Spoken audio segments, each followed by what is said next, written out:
Bismillahirrahmanirrahim. Assalamualaikum warahmatullahi wabarakatuh.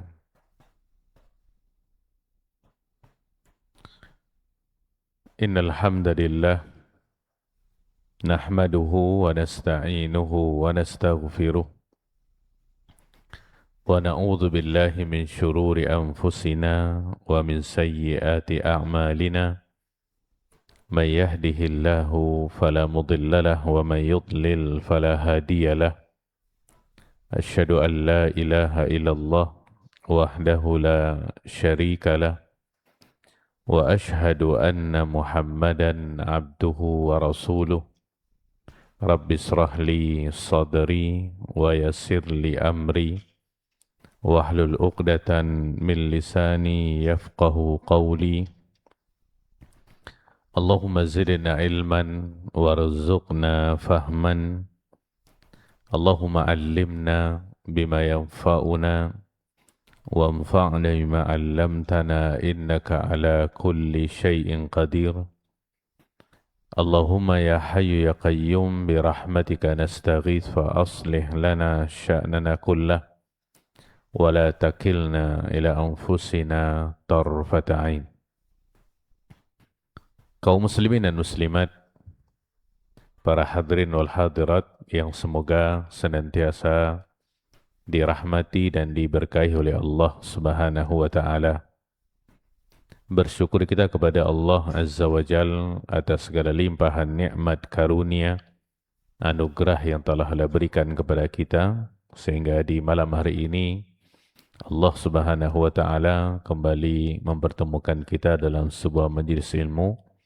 Kita berdoa kepada Allah Subhanahu wa taala semoga kita semuanya diberikan oleh Allah Azza wa Jal ilmu yang bermanfaat dan juga diberikan kemudahan dan taufik untuk senantiasa mengamalkannya. Amin ya rabbal alamin.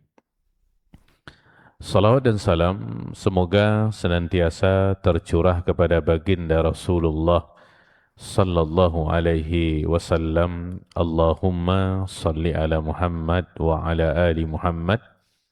Semoga salawat dan salam tersebut juga tercurah kepada keluarga beliau, kepada istri-istri beliau Ummahatul Mukminin, kepada anak-anak beliau, kepada para sahabat radhiyallahu anhum ajma'in, dan orang-orang yang senantiasa istiqomah di dalam mengikuti sunnah-sunnah Nabi Muhammad sallallahu alaihi wasallam ila qiyamis sa'ah. Kaum muslimin dan muslimat, para jemaah yang dimuliakan oleh Allah Subhanahu wa taala, sekarang kita berada di malam yang keempat dari bulan Ramadan. Kita bersyukur kepada Allah dipanjangkan umur, dipertemukan dengan dalam keadaan yang sehat walafiat. Di antara perkara yang harus kita ketahui para jemaah terkait beribadah kepada Allah Subhanahu wa taala, mengisi hari-hari Ramadan dengan ketaatan kepada Allah Subhanahu wa taala adalah bersegera untuk melakukan sebuah ketaatan.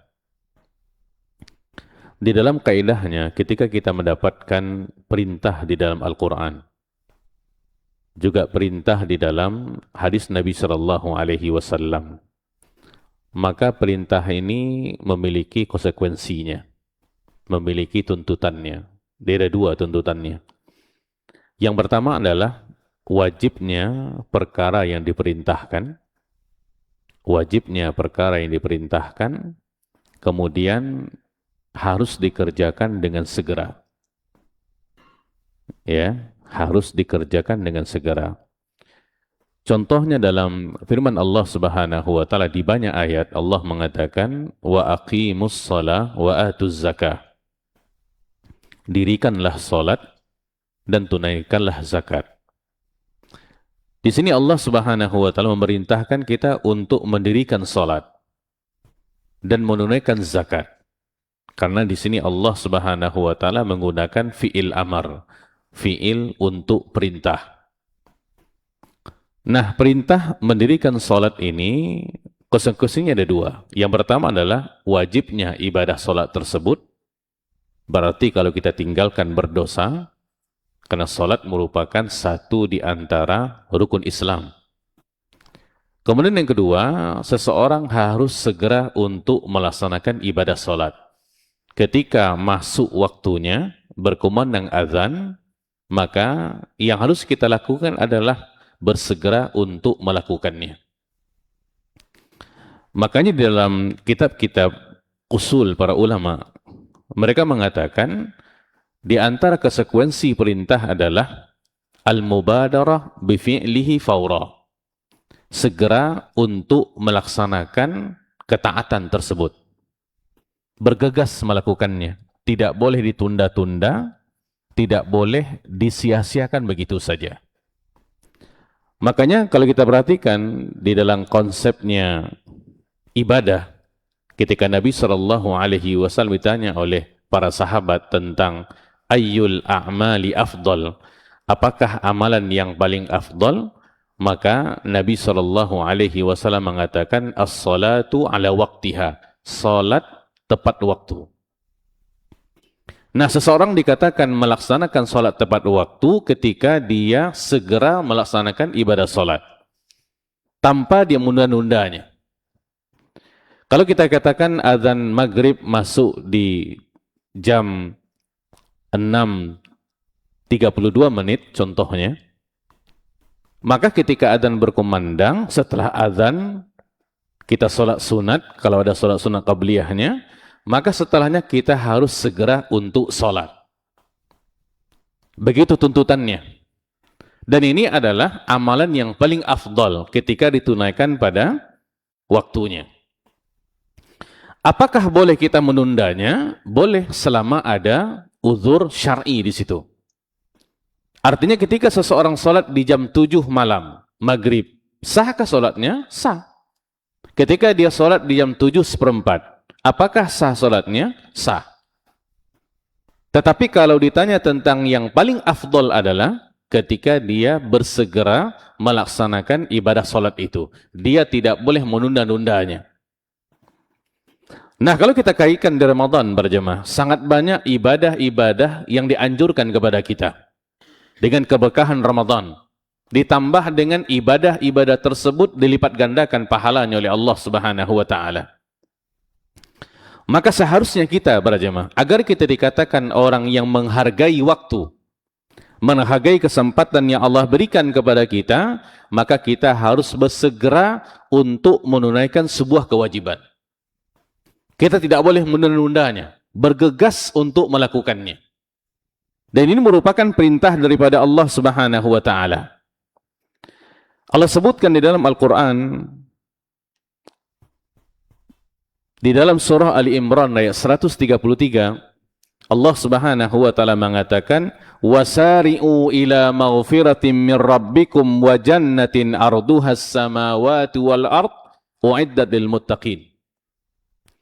Allah mengatakan wasari'u, bersegeralah untuk mengharapkan pengampunan daripada Allah Subhanahu wa taala. Allah katakan sari'u, segera. Jangan ditunda-tunda. Ketika seseorang memiliki keinginan untuk beribadah kepada Allah Subhanahu wa taala, sudah punya niat untuk bertaubat contohnya, maka dia segera harus melakukannya. Dia tidak boleh menunda-nundanya. Karena ini merupakan perintah daripada Allah Subhanahu wa taala. Wa jannatin arduha as-samawati wal ard, dan bersegera untuk masuk ke dalam surga Allah Subhanahu wa taala dengan pengampunan tersebut yang luasnya seluas langit dan bumi. Uiddat lil muttaqin. Ini disediakan oleh Allah Subhanahu wa taala untuk orang-orang yang bertakwa. Di dalam ayat ini para jemaah, Allah Subhanahu wa taala mengatakan wasari'u, bersegera. Kalau kita kembali kepada konsep yang tadi, ketika kita menemukan sebuah perintah di dalam Al-Quran, maka perintah itu hukumnya wajib, kemudian harus segera dilaksanakan. Tidak boleh ditunda-tunda. Kenapa demikian? Karena ini perintah. Apalagi ini perintah daripada Allah Subhanahu wa taala. Di ayat yang lainnya, dalam surah Al-Hadid ayat 21, Allah Subhanahu wa taala mengatakan sabiqu ila maghfiratin min rabbikum wa jannah. Berlomba-lombalah kalian kepada mendapatkan ampunan daripada Allah Subhanahu wa taala, Rabb kalian. Al-musabaqah para jemaah menuntut kita untuk bersegera.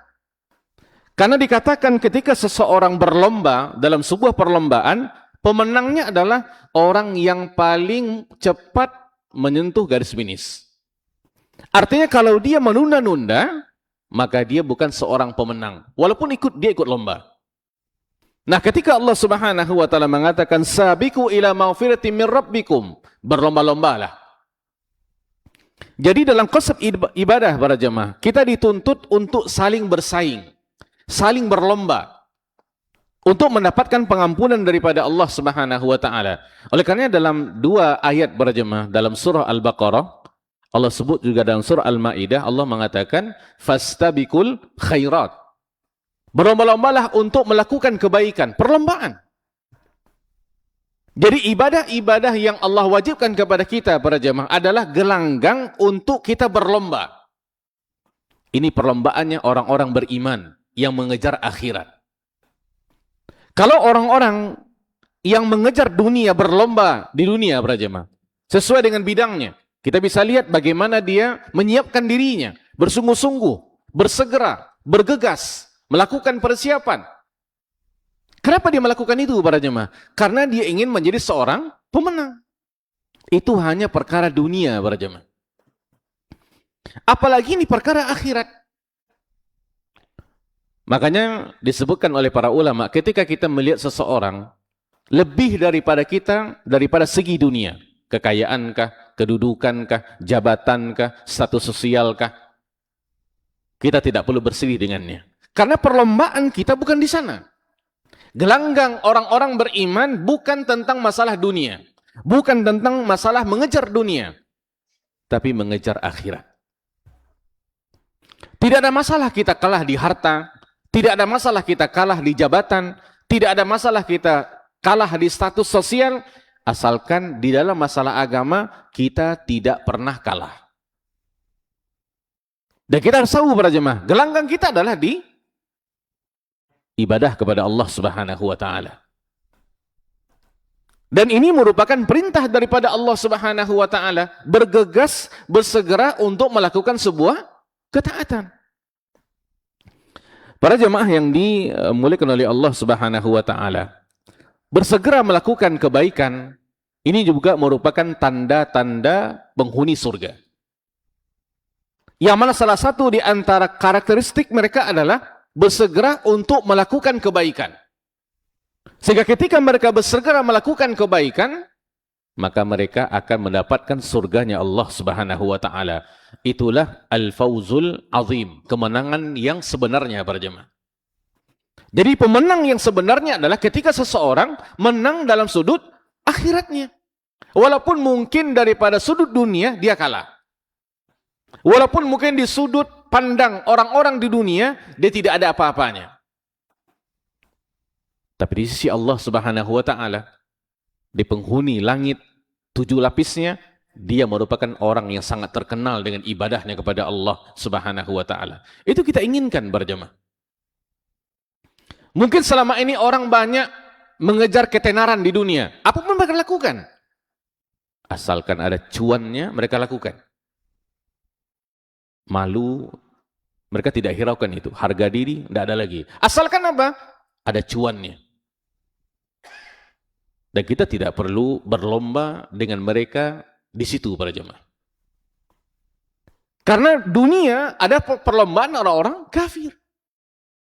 Sedangkan orang-orang beriman, orang-orang Islam, Muslim, perlombaan mereka di mana? Di akhirat ini. Disebutkan di dalam Al-Quran para jemaah, ketika Allah Subhanahu wa taala menggambarkan tentang sifatnya penghuni surga. Allah Subhanahu wa taala mengatakan ulaika yusari'una fil khairat wa hum laha sabiqun. Mereka lah orang-orang yang bersegera untuk mendapatkan kebaikan-kebaikan dan mereka lah orang-orang yang segera akan memperoleh pahala daripada kebaikan tersebut. Siapa mereka para jemaah? ini penghuni surga. Ternyata di antara sifat mereka adalah mereka senantiasa menjadi orang yang paling pertama menjalankan kewajiban-kewajiban yang Allah wajibkan kepada mereka. Perintah-perintah Allah Subhanahu wa taala. Jadi perintah itu selain wajib kita laksanakan, apalagi konsekuensinya? Kita harus segera untuk melakukannya. Beda para jemaah, kita sholat awal waktu, sholat di tengah waktu, sholat di akhir waktu. Beda.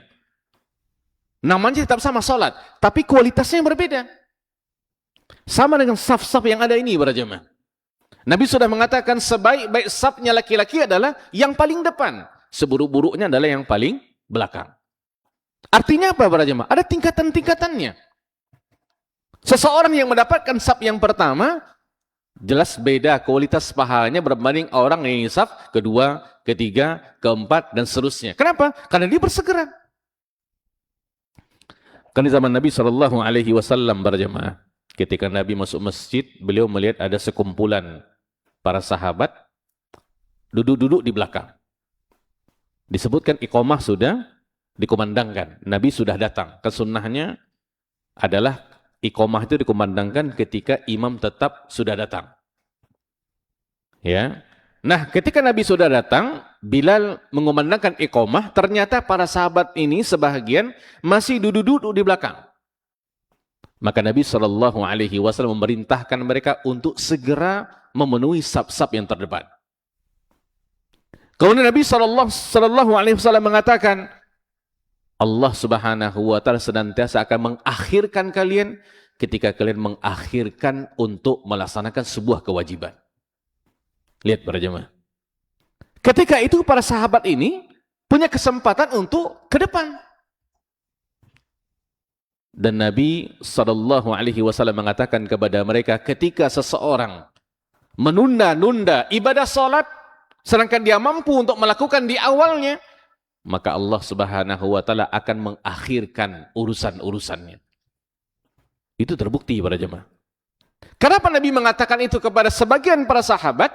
Karena mereka tidak bersegera untuk melakukannya. Mereka melakukan juga, tapi tidak bersegera untuk melakukan ketaatan kepada Allah Subhanahu wa taala di saat mereka mampu untuk melakukannya.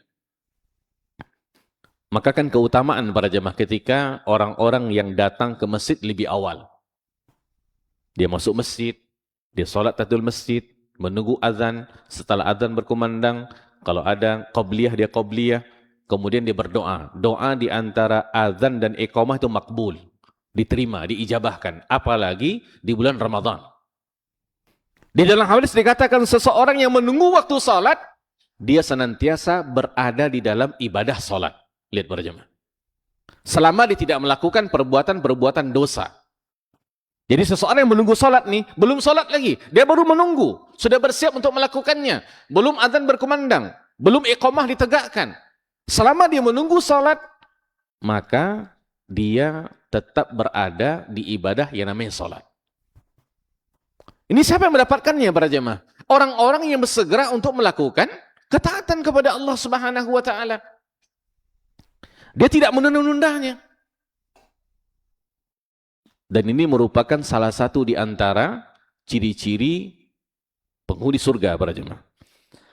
Allah sebutkan di ayat yang lainnya, setelah Allah menyebutkan tentang nikmat-nikmat yang ada di surga, Allah Subhanahu wa taala mengatakan di surah Al-Mutaffifin, wa fi dzalika falyatanafasil mutanafisun.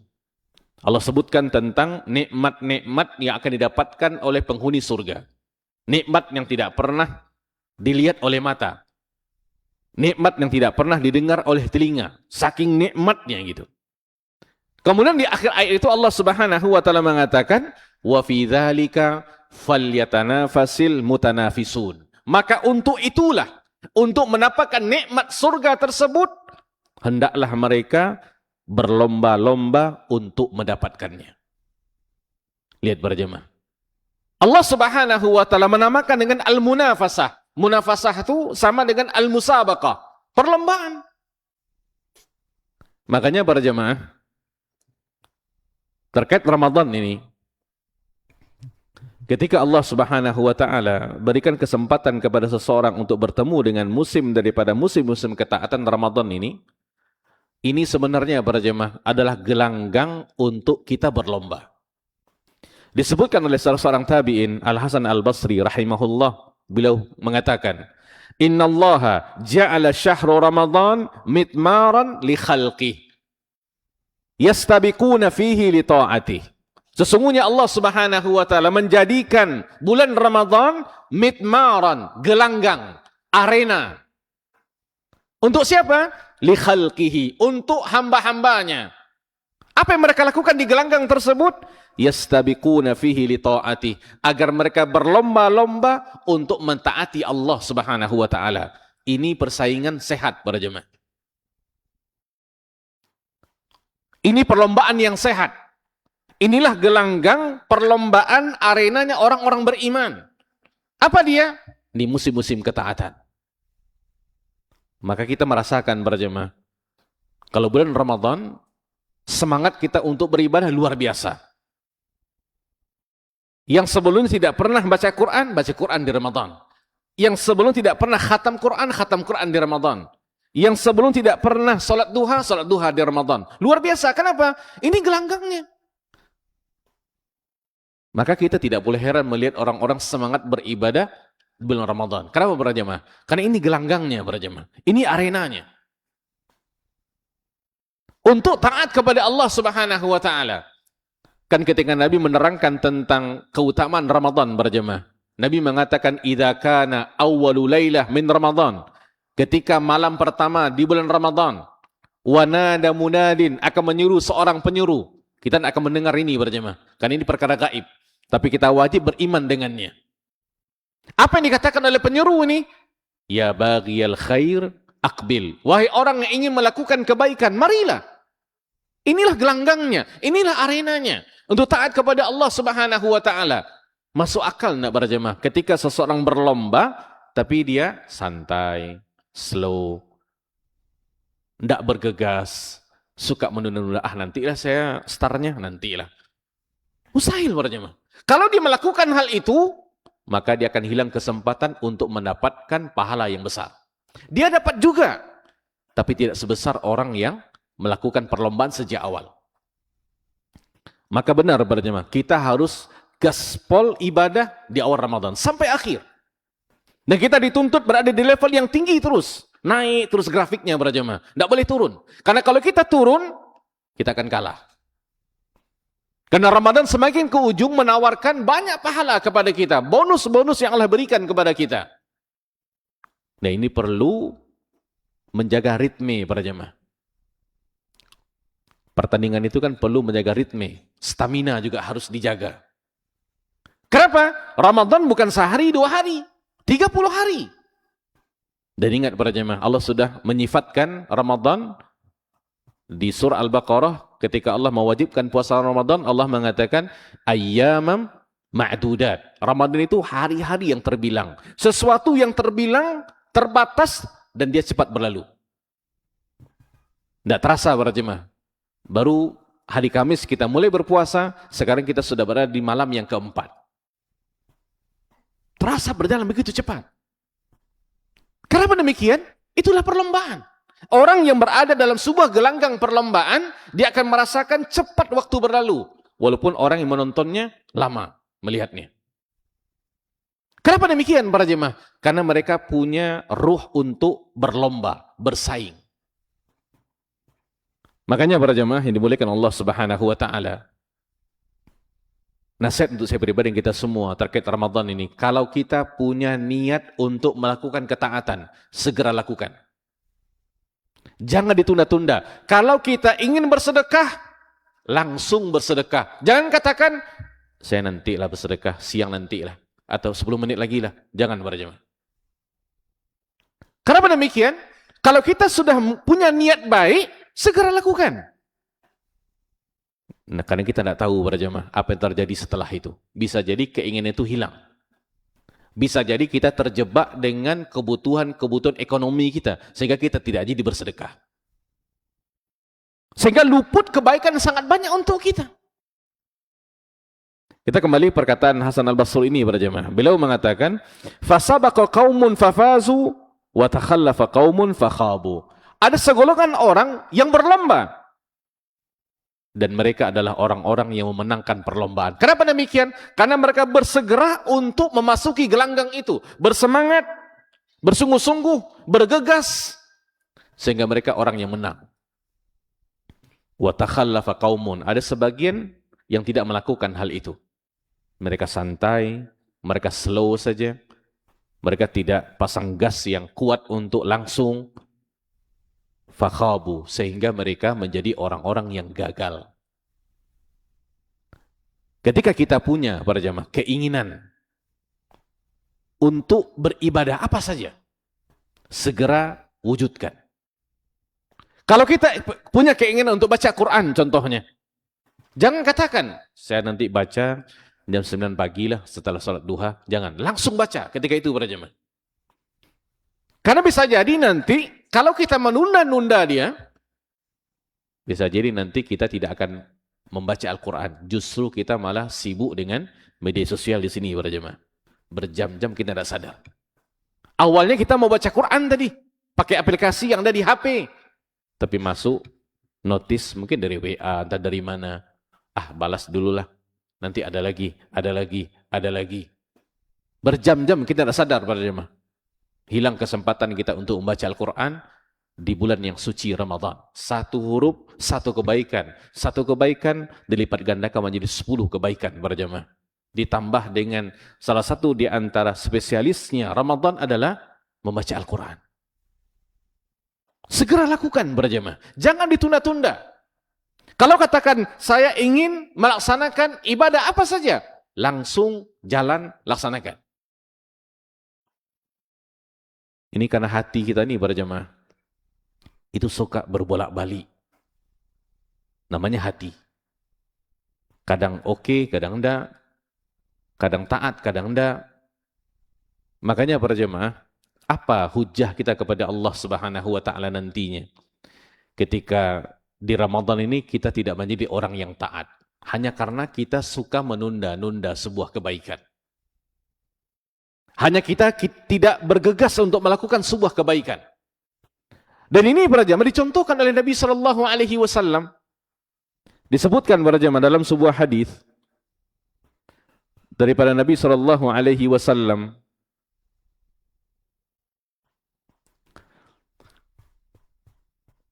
Ini dinukilkan oleh seorang sahabat namanya Uqbah ibnul Haris radhiyallahu anhu. Beliau mengatakan, "Shallaitu wara'an Nabi sallallahu alaihi wasallam." Ini contoh bagaimana bersegeranya Nabi untuk melakukan sebuah ketaatan para jemaah.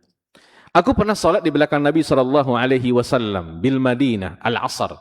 Di kota Madinah salat asar. Fasallama, Nabi mengucapkan salam. Summa qama musri'an. Tiba-tiba Nabi berdiri dengan cepat. Fatakhatta riqaban nas. Beliau melangkahi pundak-pundak sahabat. Ila ba'di hujri nisa'i. Dia menuju ke sebahagian daripada kamar istrinya sallallahu alaihi wasallam.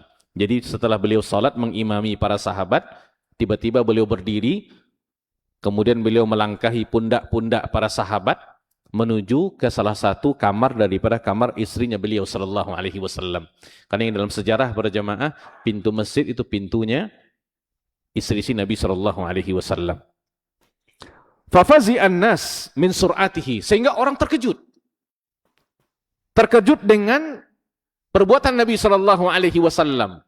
Juga terkejut dengan kecepatan beliau sallallahu alaihi wasallam berdiri melangkahi pundak-pundak para sahabat ketika itu. Biasa berarti setelah salat tentu kita berzikir, tenang, tiba-tiba Nabi berdiri. Fa kharaja alaihim fara'a annahum qad ajibu min sur'atih. Maka tiba-tiba setelah itu Nabi sallallahu alaihi wasallam melihat kepada para sahabat keheranan. Ya, kenapa Nabi melakukan hal itu?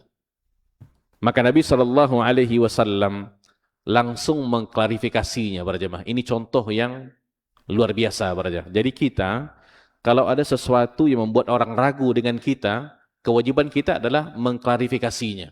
Jangan biarkan orang menuduh perkara-perkara yang negatif kepada kita. Itu harus berjemaah. Ya, jangan kita diam saja. Tidak boleh. Kepada siapapun, kita harus sampaikan kenapa kita melakukan hal itu. Dan Nabi SAW melakukannya para jemaah. Beliau mengatakan, "Dzakartu syai'an min tibrin indana." Aku ingat ada sekantong emas indana yang ada bersama kami, kata beliau. Fakaritu an yahbisani. Maka aku tidak ingin sekantong emas itu aku menahannya. Fa umirtu bikismatihi, sehingga aku memerintahkan untuk segera dibagi sekantong emas tersebut. Ya. Nah, ternyata para jemaah, Nabi SAW tidak ingin berlama-lama dengan sesuatu yang harus dibagi kepada orang, yang harus beliau sedekahkan kepada orang. Kalau kita melihat, bisa saja Nabi SAW berzikir dulu, sholat sunat dulu, baru beliau ke kamar istrinya, ambil emasnya, kemudian dibagikan. Ini tidak para jemaah. Nabi langsung melakukannya. Kenapa demikian? Beliau ingat, beliau langsung melakukannya. Ini contoh bagaimana cepatnya Nabi SAW, bersegeranya Nabi SAW ketika beliau akan melakukan sesuatu para jemaah. Itu harus kita contoh para jemaah. Jangan ditunda-tunda. Ya, karena kalau kita menunda-nundanya para jemaah, itu bahaya.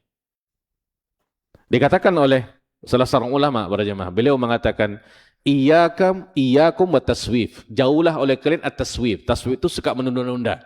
Kalau bahasa kitanya Pak, bekolah. Disuruh orang tua salat, bekolah. Kan masih ada waktu lagi. Bersedekah, bekolah. Beliau mengatakan, iyyakum wataswif. Jauhlah oleh kalian perbuatan taswif, suka menunda-nunda. Beliau mengatakan, yang untuk kalian hari ini. Kalau besok, itu kan bukan punya kalian. Hari ini kita menentukan para jemaah. Ketika kita ingin, lakukan. Kita yang punya. Tapi besok, kita tidak tahu.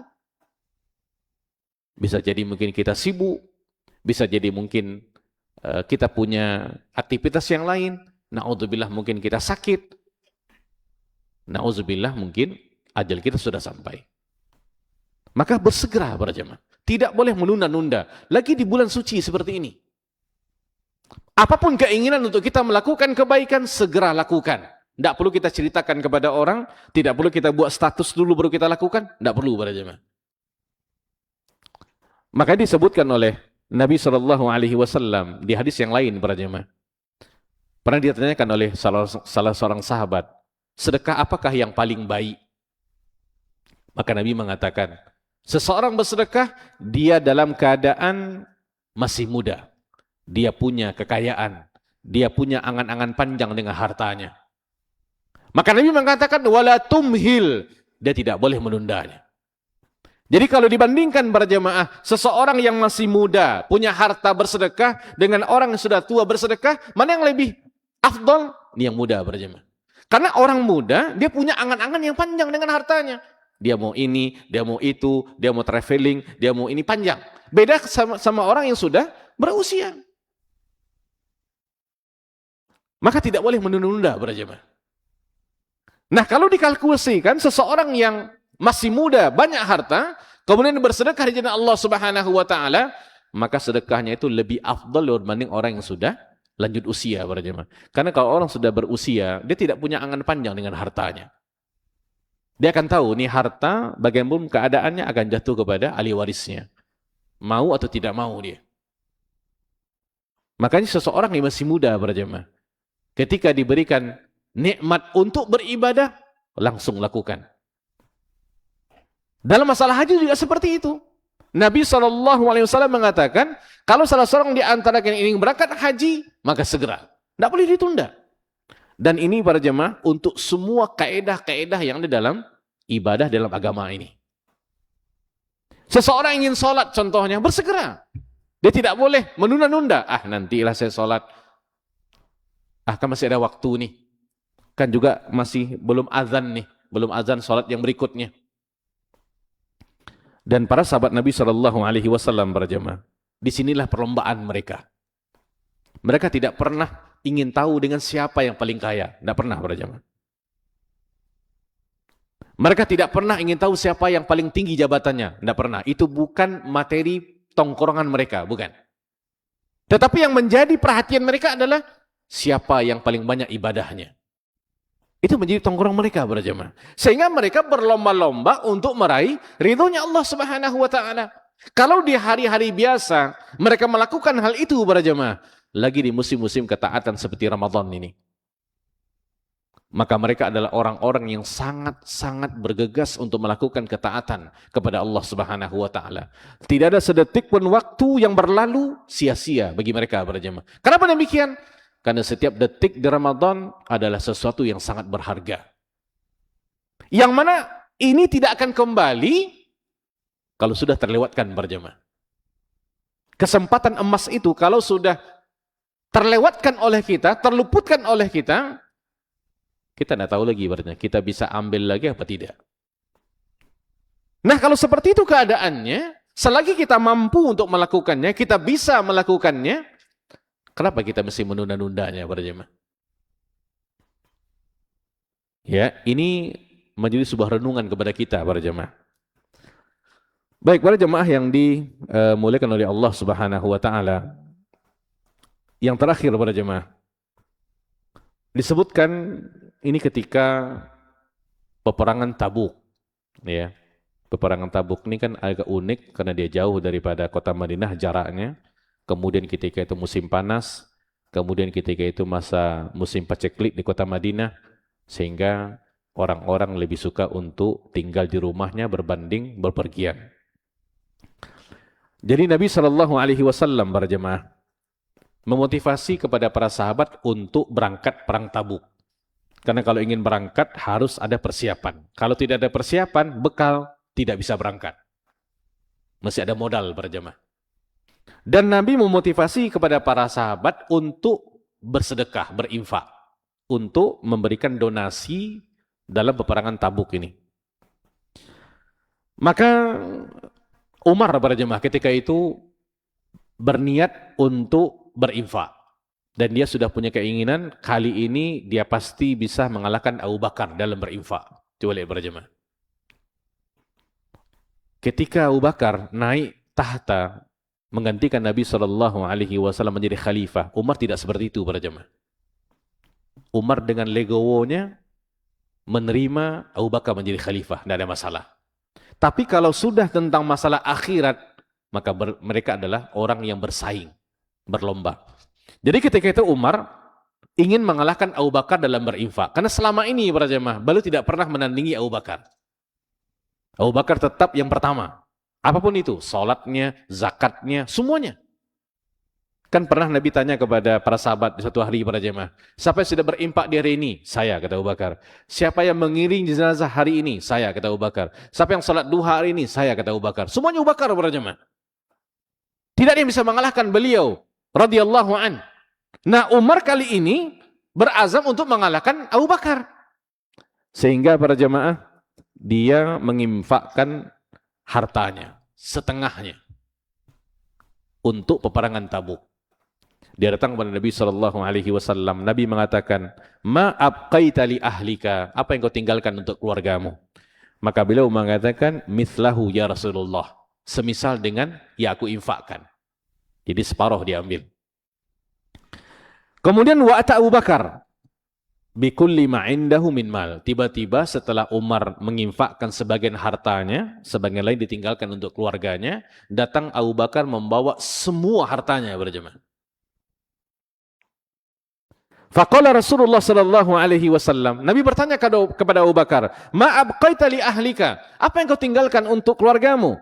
Faqala, maka Abu Bakar mengatakan, "Abqaitu lahumullahu wa rasuluh." Aku tinggalkan untuk mereka Allah dan Rasulnya.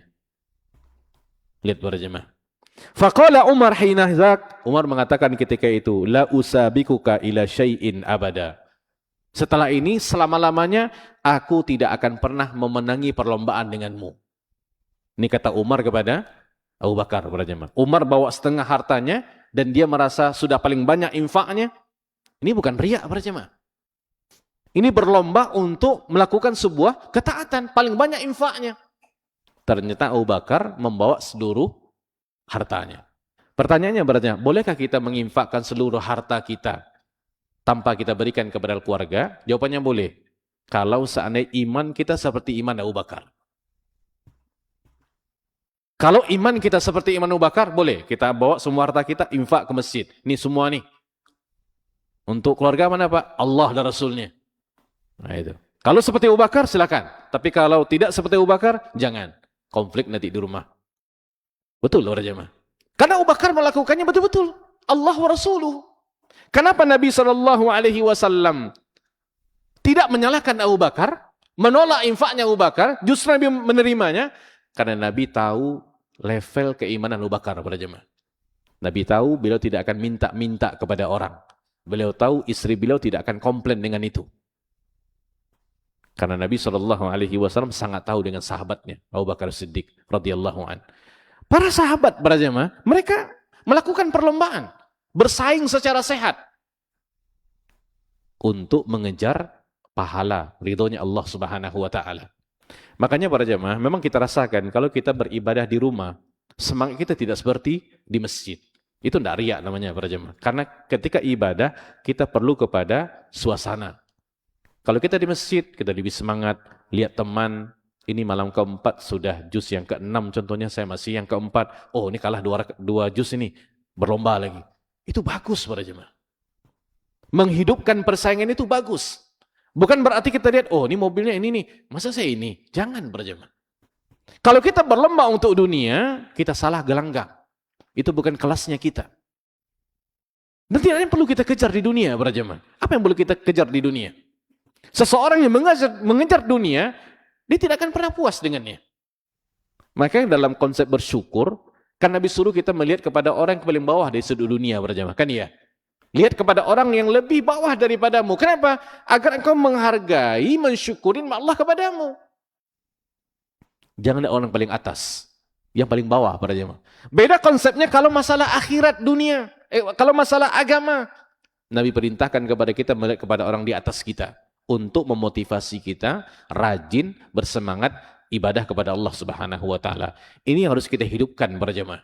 Di rumah kita membuat anak-anak supaya mereka bersemangat berlomba-lomba untuk mengkhatamkan Al-Qur'an. Tidak ada masalah, kita akan kasih dan nanti uang rayanya agak lebih, orang yang anak yang khatam Quran kita kasih mungkin lebih. Tidak ada masalah para jemaah. Untuk memotivasi mereka. Sampaikan kepada mereka pahala daripada Allah Subhanahu wa taala tidak ada tandingannya berbanding uang yang diberikan. Ini harus para jemaah. Yang menjaga puasanya, puasa dengan penuh kejujuran. Ketika berwudu dia tidak pergi ke keran, dia berkumur-kumur, masukkan sedikit air, sampaikan kepada mereka para jemaah. Allah Subhanahu wa taala senantiasa mengawasi mereka. Tanamkan itu para jemaah sehingga mereka berlomba-lomba. Sehingga ketika nanti mereka besar, berlomba-lomba teman-temannya untuk dunia, dia tidak ada masalah. Tapi kalau sudah akhirat, dia tidak mau kalah. Itu penting para jemaah. Karena gelanggangnya orang beriman, itu tentang masalah ketaatan kepada Allah Subhanahu wa ta'ala. Mungkin ini para jemaah, tausiah, tanda kutip singkatnya dari saya pribadi. Ini untuk saya pribadi para jemaah, untuk lebih semangat beribadah kepada Allah Subhanahu wa ta'ala. Semangat ibadah, juga harus semangat meninggalkan maksiat para jemaah. Itu harus. Dua-dua ini harus ada dalam diri kita. Jangan kita hanya semangat ibadah saja, tapi juga semangat melakukan perbuatan dosa. Itu jangan. Sama dengan kita membangun sesuatu, kita sendiri yang meruntuhkannya. Mungkin demikian para jemaah, mudah-mudahan bermanfaat. Yang baik daripada Allah Subhanahu wa taala, yang tidak baik kelemahan daripada diri saya pribadi. Aqulu ma tasma'un, subhanakallahumma wa bihamdika, asyhadu alla ilaha anta, astaghfiruka wa atubu ilaik. Wassalamualaikum warahmatullahi wabarakatuh.